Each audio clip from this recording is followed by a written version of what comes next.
Halo, Assalamualaikum warahmatullahi wabarakatuh. Saya Alivia Rizla Humairo dari kelas B Psikologi 2017 di mata kuliah pengantar Psikologi Islam dengan dosen pengampu Ibu Mustamira Sofa Salsabila, SPSI MSI. Pada jurnal yang telah saya review terdapat judul Evaluation of Madris Curriculum Integration for Primary Muslim Education in Mindanao and Assessment of the Influence of Psychology. Dan jurnal ini ditulis oleh Kamarudin Abbas Abdul Karim dan Fitria M. Suud pada tahun 2020. Nama jurnalnya yaitu International Journal of Islamic Education Psychology, volume 1, nomor 2, halaman 89 sampai 100. Pada latar belakang penelitian, di sini dijelaskan bahwa pendidikan merupakan inti dari pengembangan sumber daya manusia atau SDM. Pendidikan bertujuan untuk menanamkan nilai-nilai dan budaya anak muda untuk membentuk identitas mereka sebagai warga negara dan komunitas. Beberapa orang pernah menggunakan mediasi pendidikan untuk pelestarian nilai-nilai budaya. Dampak dari budaya asing dan penerapan nilai masih terlihat di sebagian besar masyarakat Muslim. Itu mungkin secara langsung mempengaruhi tulisan-tulisan intelektual Muslim, terutama di bidang pendidikan. Sebagai dampaknya juga lebih menekankan pada pembangunan masyarakat, politik, dan hukum individu, pikiran atau jiwa. Dan juga, dunia telah menyaksikan penderitaan umat Islam di Filipina dengan betapa imannya, cahaya kehidupan spiritual, dan pengabdian pada ajaran Islam bisa dipertahankan dan dalam lingkungan yang didasarkan pada filosofi hidup sekuler. Intelektual Muslim di Filipina telah menunjukkan aspirasi dan kepedulian mereka yang teguh terhadap transformasi pendidikan Islam, instrumen untuk menyelamatkan masyarakat pendidikan Barat. Itu selalu menjadi aspirasi setiap pendidik Muslim untuk menyaksikan kebangkitan Islam di Filipina melalui lembaga-lembaga Islam dan mempersatukan masyarakat terlepas dari keberagaman sosial budaya dan sejarah mereka. Pada latar belakang penelitian menggunakan teorinya tokoh Tan pada tahun 1981, yaitu dia menjelaskan bahwasannya dari tekad umat Islam menolak kebijakan integrasi pemerintah, para pendidik Muslim bekerja keras mendorong kaum muda Muslim untuk memanfaatkan pemerintah yang baru untuk kesempatan pendidikan.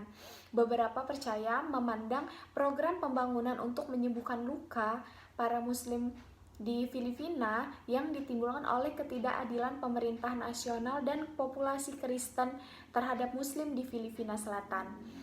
Dan juga ada tokoh Myers 2007 mengatakan sekolah menawarkan bahasa Arab untuk mengembangkan literasi fungsional dalam bahasa Arab untuk memungkinkan siswa membaca dan memahami Al-Quran dan hadis.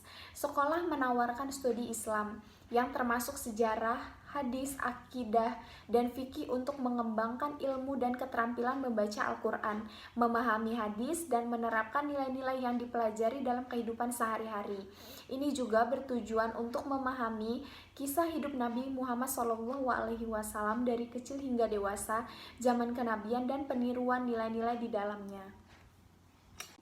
Metode yang dipakai dalam penelitian ini yaitu menggunakan metode campuran, yaitu memakai metode kualitatif dan kuantitatif.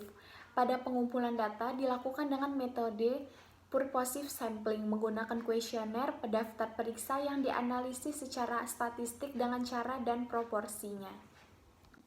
Pada hasil penelitian, para guru yang datang membawa integrasi bahasa Arab memiliki psikologis yang baik berpengaruh pada murid.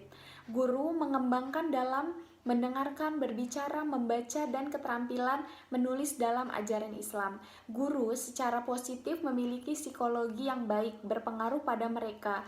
Responden pandai menghafal beberapa ayat pendek Al-Quran dan identitas, keyakinan, dan tanggung jawab Islam seorang Muslim.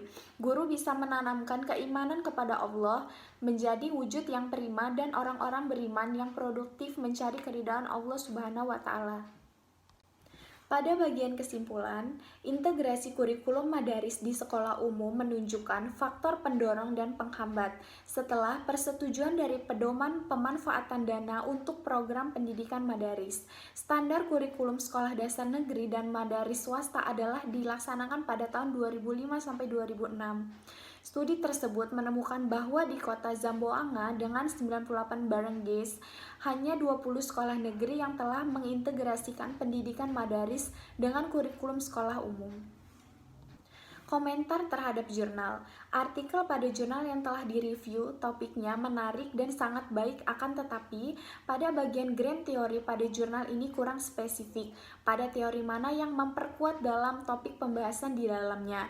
Pada bagian hasil artikel jurnal ini juga tidak menjelaskan secara spesifik ataupun menuju arah hasil penelitian yang telah dilakukan, akan tetapi lebih banyak menjelaskan diskusi atas topik jurnal yang telah direview. Replikasi jurnal untuk diterapkan di Indonesia dengan judul Sebuah Pendekatan Psikologi pada Evaluasi Kurikulum Pembelajaran Sekolah pada Masa Pandemi di Indonesia.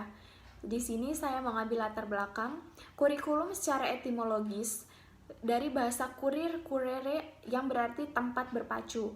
Pada dunia pendidikan, kurikulum yaitu kumpulan rencana, tujuan, materi pembelajaran, dan bahkan cara mengajar yang digunakan sebagai pedoman oleh para pengajar demi tercapainya tujuan akhir pembelajaran. Pada masa pandemi saat ini, penerapan proses pembelajaran bisa dikatakan kurang kondusif dan pastinya membuat perubahan-perubahan sistem proses pembelajaran di dalamnya. Proses pembelajaran dengan tidak face-to-face antara pengajar dan peserta didik bertemu hanya melalui media digital seperti Zoom, Google Meet, dan sebagainya.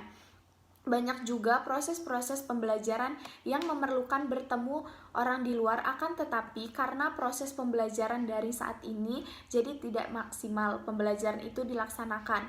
Pada proses pembelajaran daring saat ini juga pada pendekatan psikologinya tersebut, proses pembelajaran daring mengurangi interaksi sosial dan juga kurangnya keterampilan sosial, komunikasi yang terbatas, dan membutuhkan motivasi yang tinggi.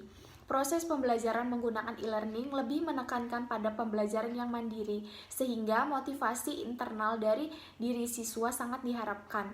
Padahal ini tentu akan berbeda jika pendidik dan anak didik bertemu langsung, di mana pada saat tatap muka, motivasi belajar dapat berasal dari internal, yaitu siswa, juga diperkuat oleh motivasi dari eksternal ataupun pendidik.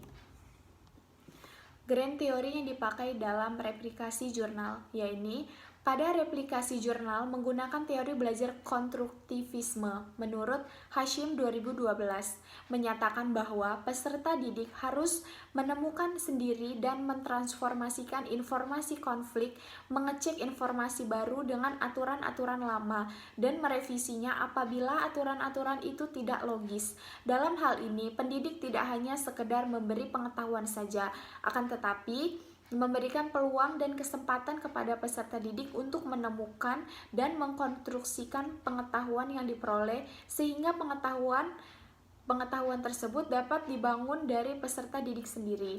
Metode yang dipakai yaitu metode menggunakan campuran, yaitu kualitatif dan kuantitatif.